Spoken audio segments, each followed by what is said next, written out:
Gravação iniciada.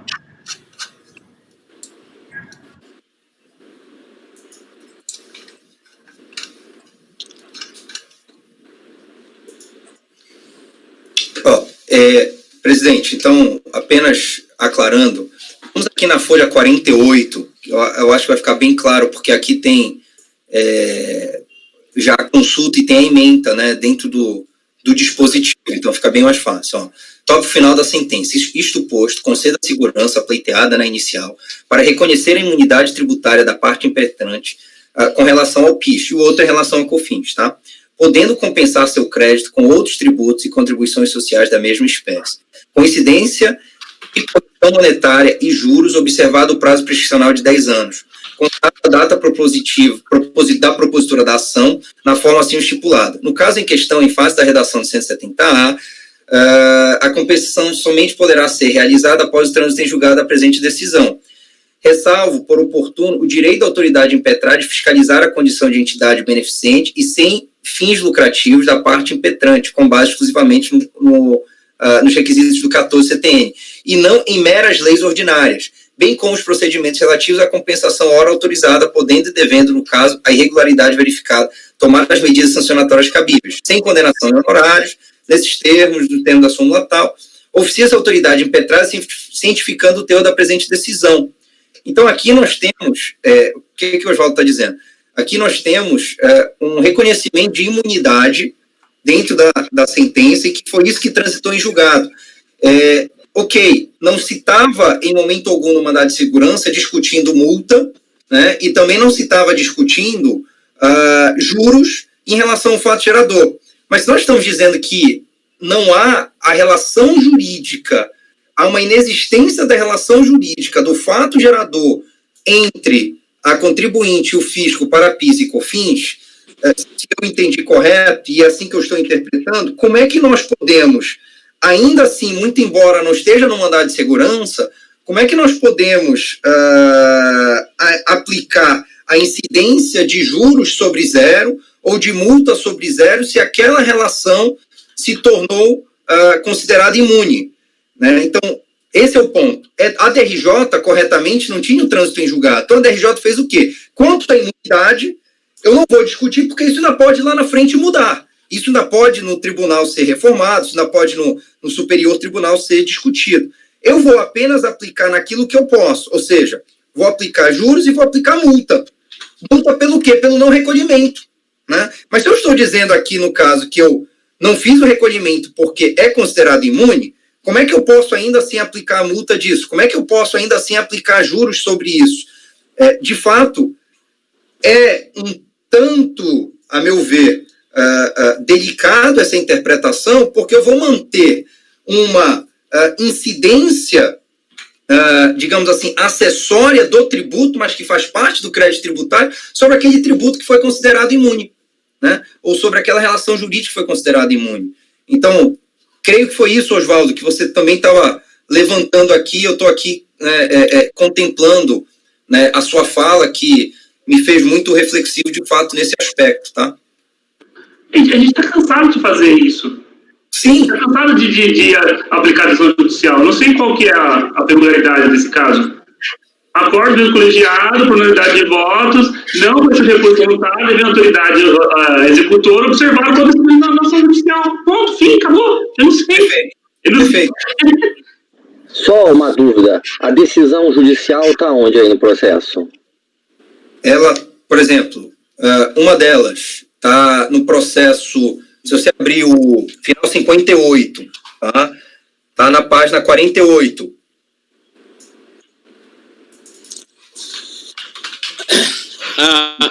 A multa que foi aplicada é multa de ofício? É, multa de ofício. Eu não entendi a aplicação dessa multa de ofício, já que o lançamento era só para prevenir a decadência. Ou seja, se era só para prevenir a decadência, não caberia o lançamento de multa, não é isso?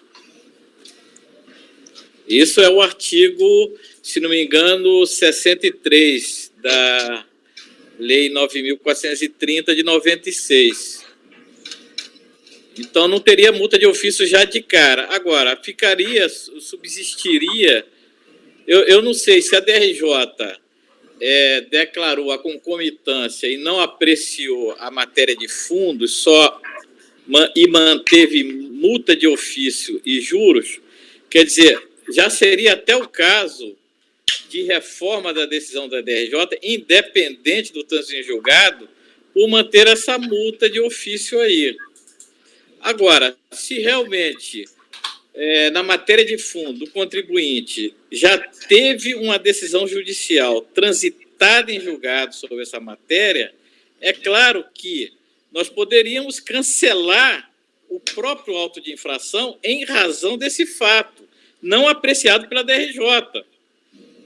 Nós aqui poderíamos cancelar o auto de infração, tendo em vista esse fato novo aí, que é o trânsito em julgado em relação à matéria de fundo, sem problema algum.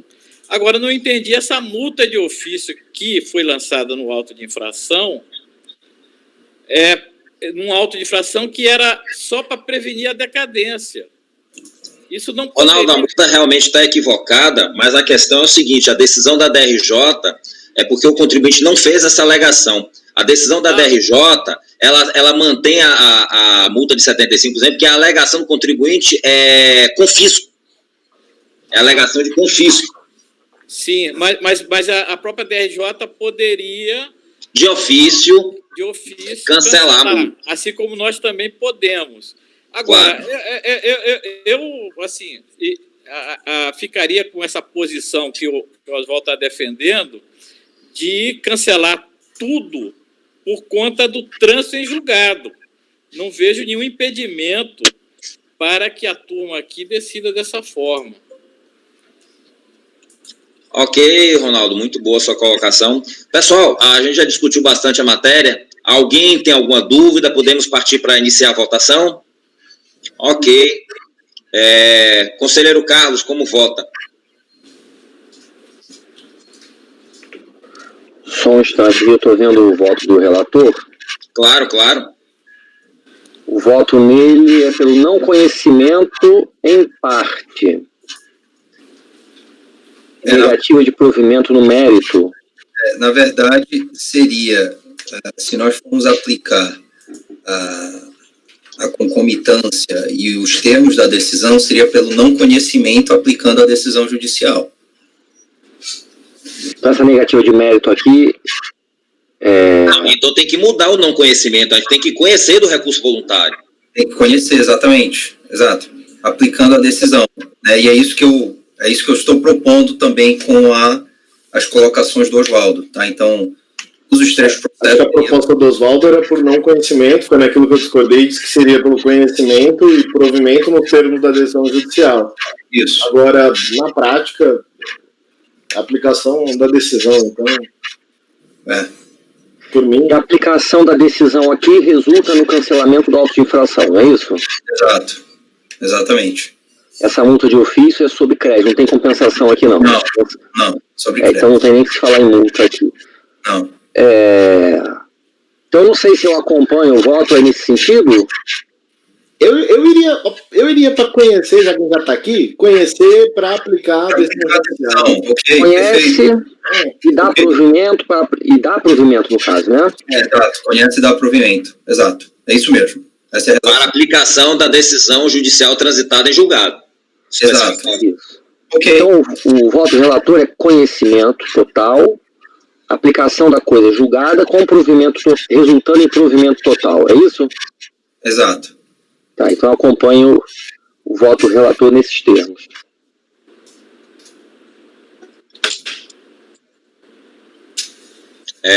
Conselheiro Oswaldo? Acompanho o relator nos termos citados pelo conselheiro Carlos. Conselheiro Luiz Felipe? Nos mesmos termos, presidente. Conselheira Fernanda? Da mesma forma. Conselheiro Leonardo? Acompanho. Também acompanho. Faltou o Ronaldo, presidente. Desculpa. E o Ronaldo, perdão, Ronaldo.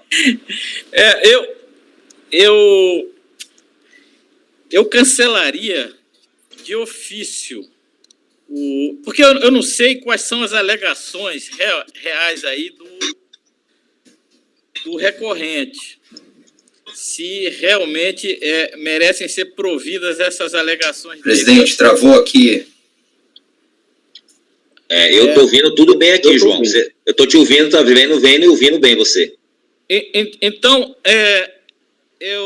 ele já alega o trânsito em julgado, então, né? Ele alega o trânsito em julgado. Sim, ele alega trânsito em julgado. Então, eu acho que a gente pode afunilar nessa posição aí que o Carlos acabou resumindo aí. Voto provimento. Tá todo mundo meio travado para mim aqui. Talvez eu esteja falando mesmo. Estou vendo todo mundo bem aqui. Eu também. Também vejo. Já voltou agora. Bem. Normal. Vou sair e vou entrar aqui. Eu acho que eu caí aqui, mas vocês estão me ouvindo, né? Tá tudo ok? Eu tô vendo todo mundo agora. Quer dizer, o Lázaro sumiu para mim só. E a Fernanda. Então, na nossa decisão, a gente não precisa falar nada sobre... Fernanda, você quer falar? Não, é que o Ronaldo falou que não estava me vendo, eu só queria fazer... Entendi. Você fez gesto aí, tá. Então, vejam bem, a questão do conhecer ou não conhecer, essa questão do conhecimento, ela não precisa nem estar no acórdão, tá? Porque na sua decisão final, na redação final, João, se você quiser colocar, você pode colocar. Mas a gente só coloca sobre questão sobre conhecimento na decisão quando não conhece ou quando conhece parcialmente. Se há conhecimento, é redundante a gente colocar, não tem sido a praxe a gente fazer isso. Então, a proposta seria, no caso, para eu fazer a redação... o Ronaldo já proferiu seu voto, Ronaldo? Sim. Você acompanha? Eu estou acompanhando esse voto de consenso. Então, seria acordo os meus colegiados, por unanimidade de votos, em dar provimento ao recurso para aplicação da decisão judicial transitada em julgado. Perfeito. Ok? Só uma pergunta. Uma transitou em julgado, outra não. Faz diferença para esse processo? Aí vai fazer diferença. Aí vai fazer diferença, sim. Aí um é de piso, outro é... Aí o outro é não conhecimento, porque é concomitância quanto à matéria do fundo. Aí a gente vai ter que analisar o resto. Não, aí Não, você conhece do recurso voluntário. Nega provimento e dá... se a gente entender, por exemplo, cancelar a multa de ofício, tá? A gente, como o próprio Ronaldo falou, já não cabe, já de cara já pode excluir a multa de ofício. Então, a gente conhece do recurso para negar provimento quanto à alegação de... Ele alega alguma coisa, João, contra a inexistência, ele contesta, ele quer que aplique logo a decisão, né? Exato. Mantendo a decisão da DRJ em relação à concomitância e em relação ao juros sobre a taxa Selic e dando provimento ao recurso voluntário em relação à multa de ofício para excluir. A gente vai conhecer integralmente do recurso. Integralmente. Em relação à concomitância e à multa de ofício, a juros, a gente nega provimento. E em relação à multa de ofício, a gente dá provimento. Agora, eu preciso do seguinte, João, para ficar certinho aqui. Eu preciso primeiro que você me diga aí qual é o processo que já tem trânsito em julgado.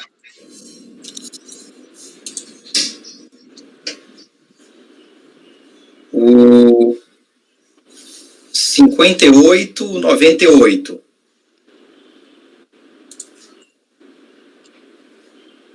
Final 58, final 98. Os dois têm trânsito em julgado? Tem. E o final 78. Tá, só um minutinho, por favor. 58 e 98, presidente. Só um minutinho, por favor.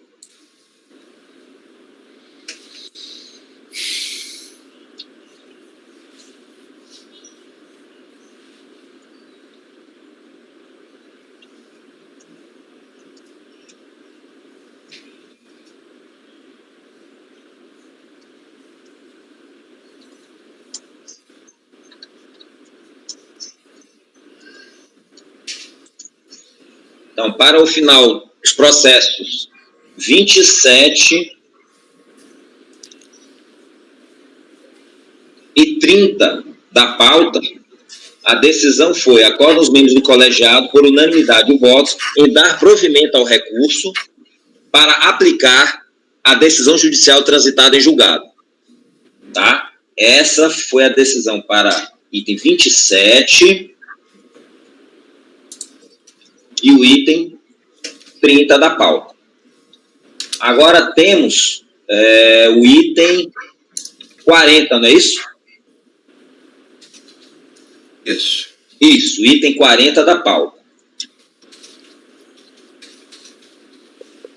Nesse caso, não tem decisão judicial transitada em julgado. Então, seria dar parcial provimento ao recurso para afastar a multa de ofício. Seria somente isso. Então, vejam bem, a minha proposta de redação para o item 40 da pauta, que não tem decisão transitada em julgado, seria: acorda os membros do colegiado, por unanimidade de votos, em dar parcial provimento ao recurso para afastar a multa de ofício. Ok? Pronto. Então, já temos feito a decisão, proclamado o resultado. Próximo item Esse é só o 40, né? Hã? Esse é só o 40. O 30 é só o 40. É igual ao anterior. Isso, esse é só o 40. Agora, continuamos com o João. Item 28 da pauta, Infocrerge. Com a palavra, relator. Presidente, me dê só um segundo aqui, estou só organizando.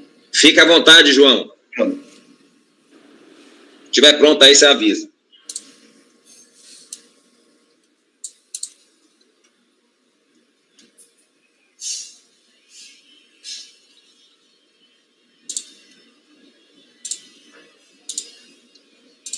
Presidente, qual que é o próximo item?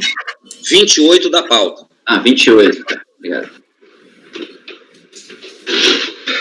Segundo, ficou parcial provimento. Excluir a multa de ofício? Espera aí que eu vou te ler aqui. Item 40 da pauta, Carlos. Acorda os membros do colegiado, por unanimidade de votos, em dar parcial provimento ao recurso para afastar a multa de ofício. Beleza.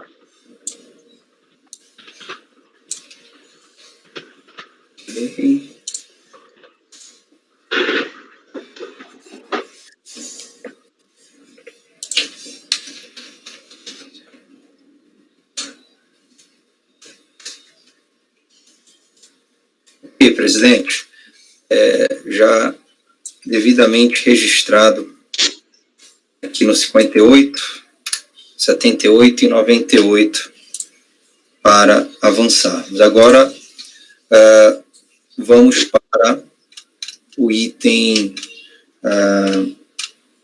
de número 28, né? Infocrerge. Este processo aqui, vou fazer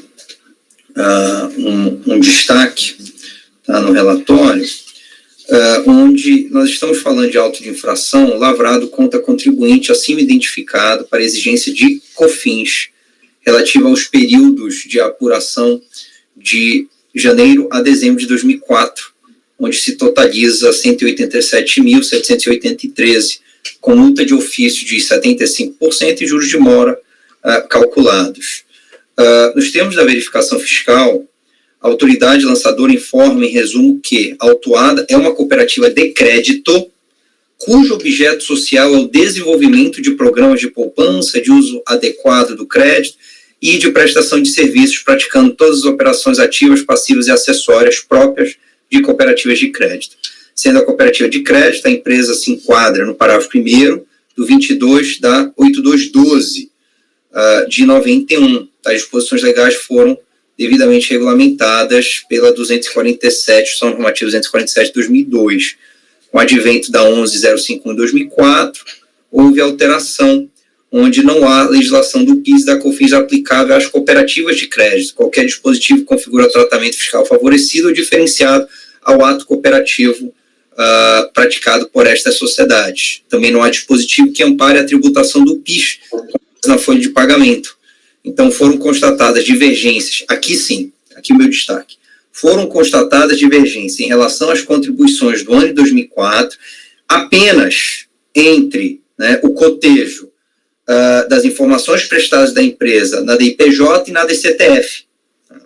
Apenas isso. Intimado a esclarecer tais divergências, a empresa afirmou estar impedida de realizar atos com não cooperados, somente auferindo rendas advindas do ato cooperado. Tal dispositivo apenas define a natureza do ato cooperativo, mas não isenta a tributação de PIS e COFINS. Então, a análise aqui, presidente, perpassa entender o que, de fato, a contribuinte realiza, se é ou não ato cooperado. E a fiscalização, que apenas se embasou no cotejo entre DIPJ e DCTF nesse sentido.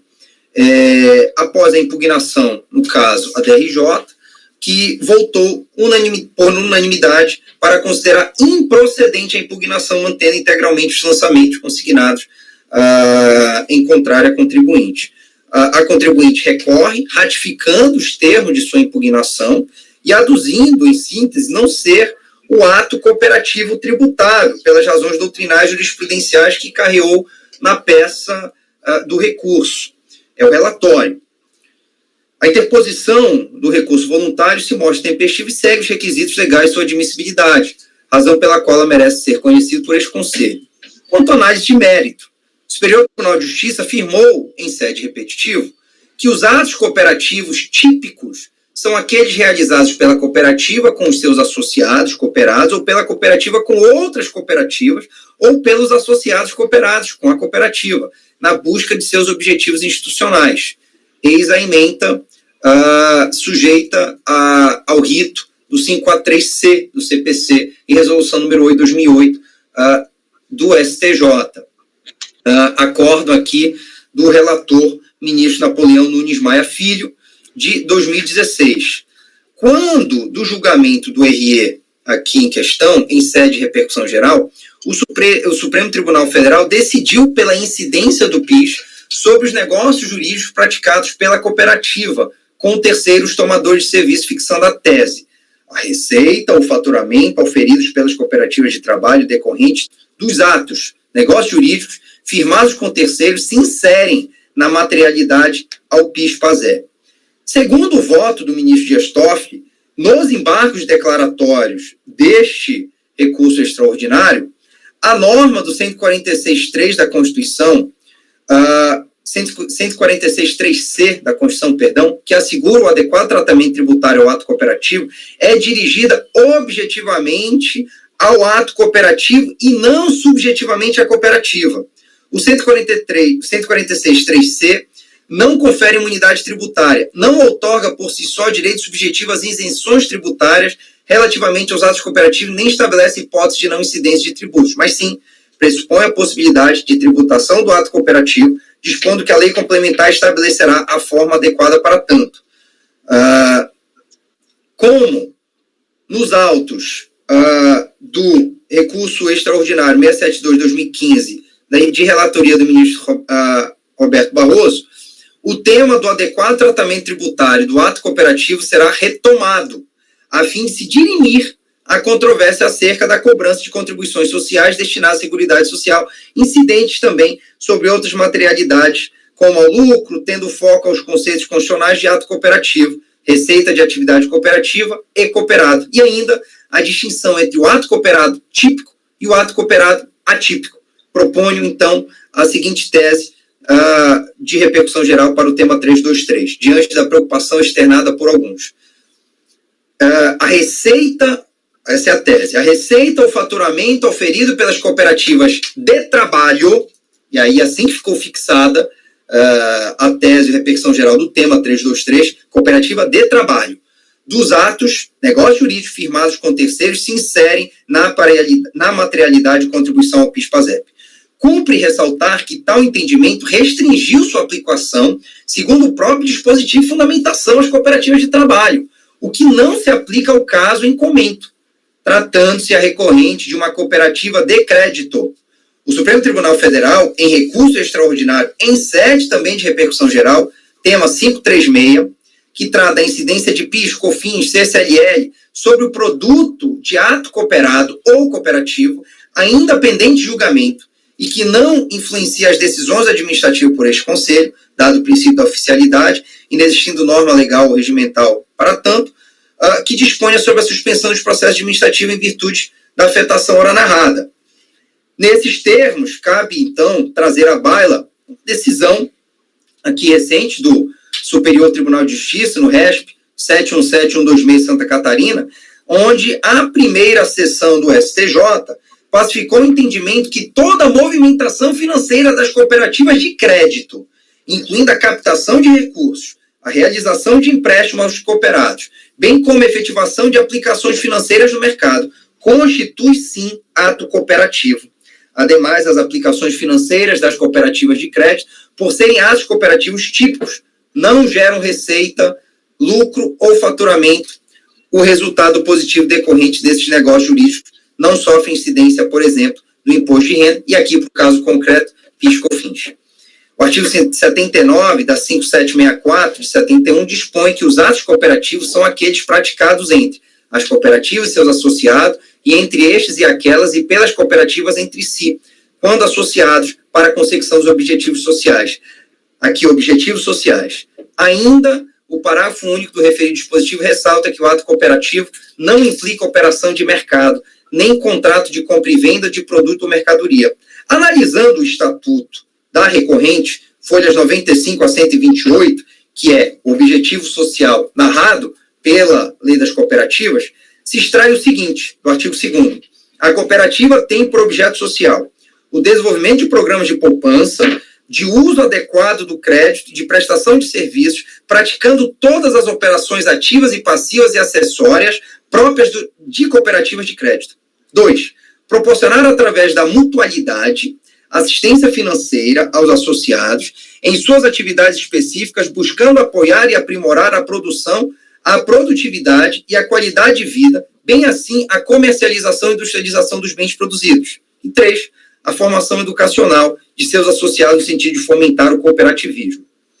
Na leitura do termo de verificação fiscal, e aqui todos têm condição para tanto, folhas 66 a 72, não fora imputada ao recorrente nenhuma acusação de que este teria praticado atos não cooperativos de acordo com seu próprio objeto social, a fim de fazer incidir a tributação sobre o ato não cooperado, limitando-se apenas à autoridade fiscalizadora de apurar as diferenças provenientes das informações constantes na DIPJ e DCTF. Especificamente, do lançamento. Olha o que diz. O lançamento, ora efetuado, tomou por base exclusivamente os dados fornecidos pelo contribuinte em suas declarações transmitidas e entregues à Receita Federal e consolidadas nas planilhas acima. A fiscalização ateve-se aos fatos descritos, ressalvado o direito da Fazenda Nacional proceder a novos exames surgindo elementos novos que o justifiquem. Em julgamentos semelhantes, a primeira turma ordinária da terceira Câmara da terceira sessão de julgamento deste colegiado decidiu por unanimidade no acórdão 3301-007-774 da seguinte forma: o STF no julgamento RE 599-362-RJ, sobre a sistemática da repercussão geral, consignou que é devida a incidência da COFINS sobre os negócios jurídicos praticados pela cooperativa com terceiros tomadores de serviços. Por sua vez, o STJ, no RESP 164-761 Minas Gerais e 141-667 Rio Grande do Sul, fixou que não incide a contribuição destinada a PIS/COFINS sobre os atos cooperativos típicos realizados pelas cooperativas, assim apenas os atos cooperativos praticados entre a cooperativa e os seus cooperados não se aqui seria subsume a incidência da COFINS, recurso voluntário provido em parte. A coordenação de consultoria judicial da Procuradoria-Geral da Fazenda Nacional, por meio de nota PGFN CRJ 561/2016, definiu pela inclusão do tema com ressalva nas hipóteses dos incisos 5 e 7 do artigo 2 da portaria PGFN 502/2016, pela não apresentação de contestação ou recursos quando não comprovado se tratar de atos praticados entre cooperativas e terceiros, não cooperado, desvinculados da consecução dos objetivos sociais da cooperativa.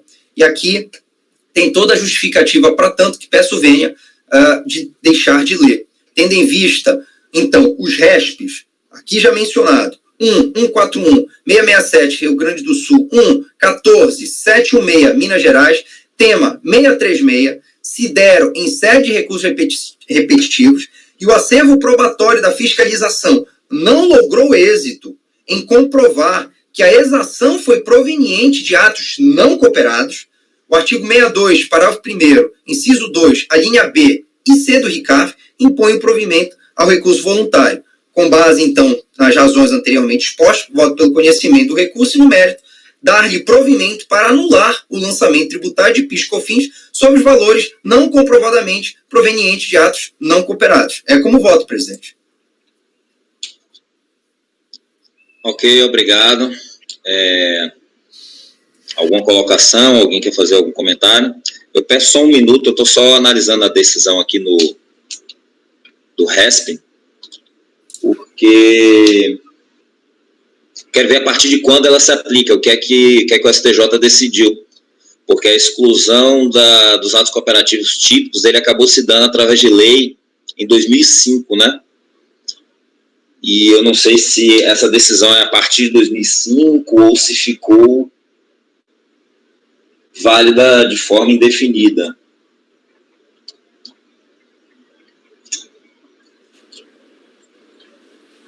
Vou aproveitar para fazer uma pergunta para o conselheiro. Fica à vontade, Ronaldo. O fundamento para o lançamento foi de que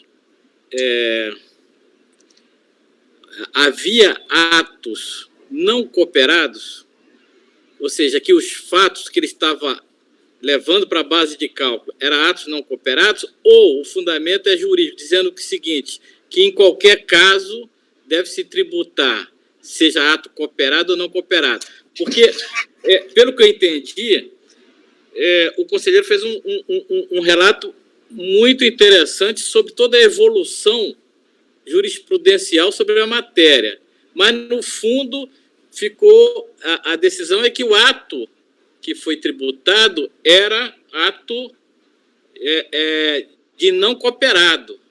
De ato cooperado. Por isso que não teria incidência. Então, eu queria saber o fundamento do auto de infração. Por que o fiscal resolveu realmente constituir esse crédito? Conselheiro Ronaldo, obrigado. Eu destaco aqui no meu voto, inclusive,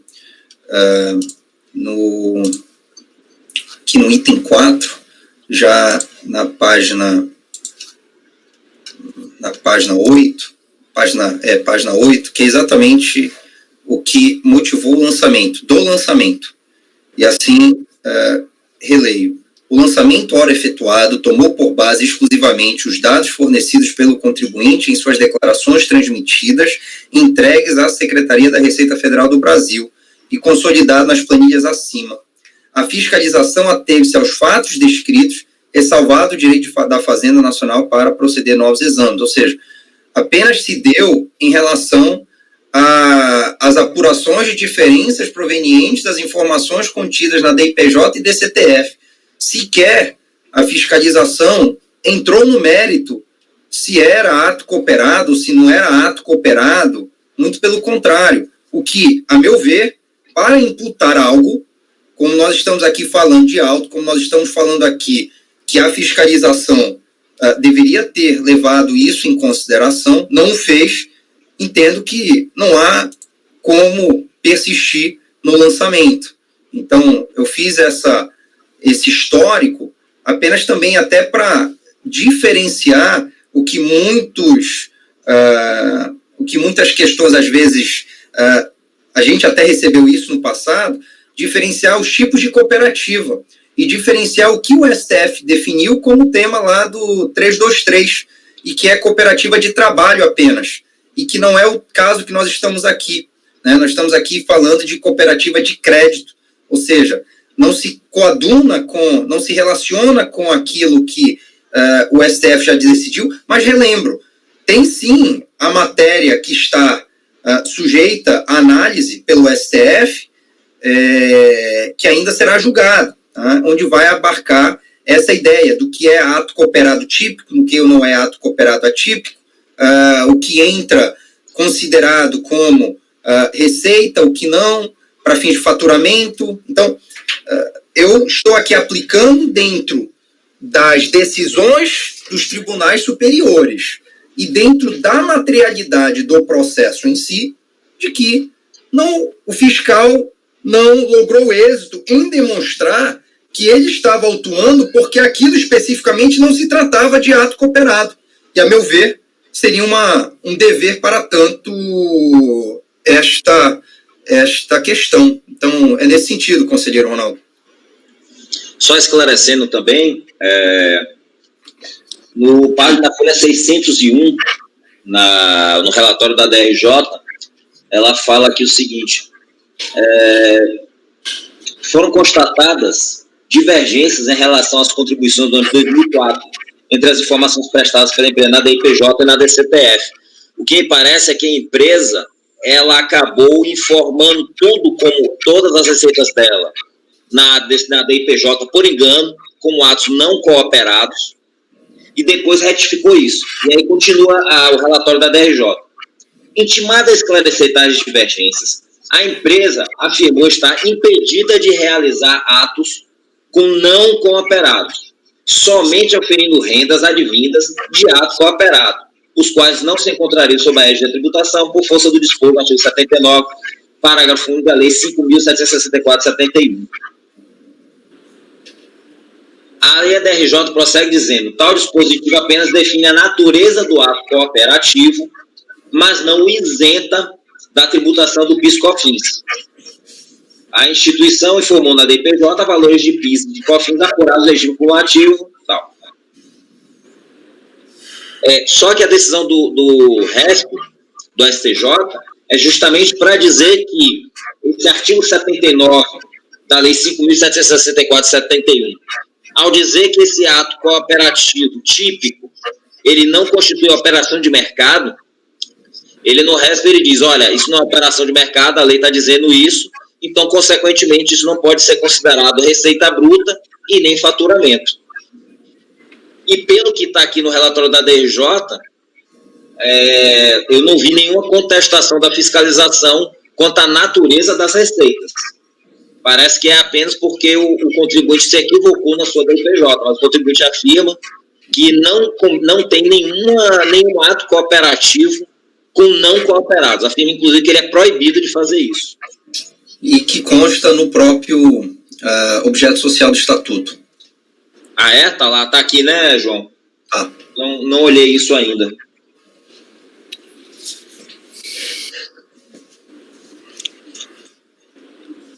A cooperativa tem por objeto social programa de poupança, praticando as operações ativas para ser necessário prática provas de cooperativa de crédito.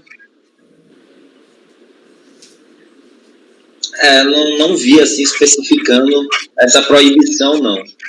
Não, o que eu digo é que ela não realiza isso, não está no objeto social, ela realizar atos com o mercado, ela só realiza com seus cooperados. Ou seja, se você pega o 79, não tem com terceiros, né? Essa vedação seria realizar atos com terceiros. E dentro do próprio objeto social da cooperativa, ela somente realiza atos com seus cooperados. Então, entendendo que todo ato que ela já presta seria considerado ato cooperativo típico. Não estou nem estendendo para o atípico, que o atípico ainda assim pode ser considerado como não tributável, tem aí uma linha de discussão para distinguir com ato não cooperado, esse sim tributado. Mas estou dizendo que é um ato cooperado típico. então sem até margem de maiores discussões para tanto. Por isso que estou votando da forma que estou. João, o contribuinte alega isso no voluntário?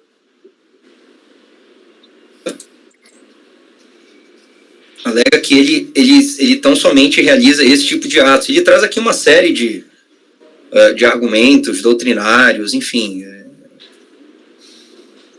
Me parece que a discussão que eu vejo aqui, pelo menos lendo o voto da DRJ, é que a DRJ ela contesta essa exclusão das operações entre associados. Ele diz, por exemplo, que tem um dispositivo numa lei de 2004, né, que diz que as cooperativas de crédito se submetem à tributação pelo PIS e pela COFINS. A DRJ diz que essa legislação é posterior à Lei 5.764 e que, por isso, as cooperativas seriam tributáveis. Só que o dispositivo da DRJ não fala nada sobre as decisões do STJ. Quando é essa decisão da DRJ? É de 2012. Né? E o repetitivo? 16. Pode ser isso. Então, quando a DRJ decidiu, ainda não estava valendo essa decisão do STJ. Tá bom. Eu acompanho já estou antecipando até meu voto, né? Só faria uma modificação aqui, João. Certo, presidente. Na sua conclusão. Quanto à questão do conhecimento, né?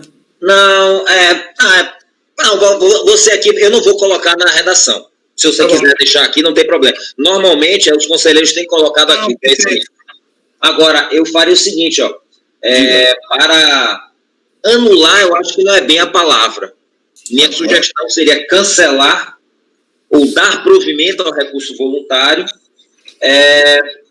ou para cancelar o lançamento sobre os valores, ao invés de botar não comprovadamente proveniente de atos não cooperados, eu botaria assim, cancelar o lançamento sobre valores comprovadamente provenientes de atos cooperados. Para não colocar o não, eu deixaria tudo sim. Não sei, a redação é tua, você é que decide, né? É só uma sugestão. Mas eu acho que vai ficar um problema aí de quem vai executar esse acordo aí fazer algum tipo de juízo, né? Se o ato é ou não é cooperado. Porque, exatamente, o não aí estava exatamente porque, a meu ver, seria... Alô? Estão me ouvindo? Sim, estou ouvindo. A meu ver, seria que a fiscalização teria a obrigatoriedade de dizer que eu estou lhe tributando porque esse ato é não cooperado. Entendi. Não. Até para não gerar isso que o próprio Ronaldo já está adiantando, que eu também pensei. Rapidamente, conselheiro Oswaldo pediu a palavra. É super rápido.